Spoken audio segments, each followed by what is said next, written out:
លើផ្លូវដែលធ្លាប់ដើរជាមួយអូនភ្លើងតាមផ្លូវនៅភ្នំពេញភ្លឺតែបេះដូងបងវិញងងឹតក្រំភ្លៀងមុខសាចាស់បងឈមអ្នកឯងស្ងៀមស្ងាត់កន្លែងដែលធ្លាប់មានអូនឥឡូវនៅសល់តែអនុស្សាវរីយ៍សំឡេងម៉ូតូកាត់ផ្លូវធ្វើឲ្យបងនឹកថ្ងៃមុន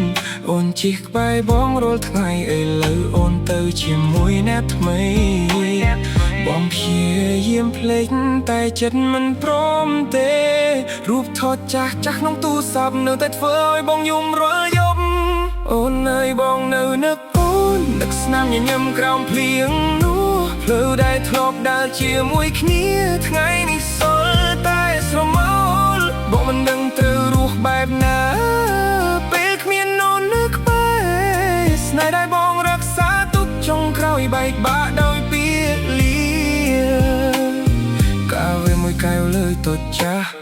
នៅហាងដែលអូនចូលចិត្តបងអង្គុយមើលមនុស្សដើរកាត់ហើយសួរខ្លួនឯងថាហេតុអ្វីអូនប្រហែលមានក្តីសុខជាមួយអ្នកដែលល្អជាងបងតែបេះដូងមនុស្សស្រឡាញ់ពិតពិបាកលុបចេញពីចិត្តណាស់បើថ្ងៃណា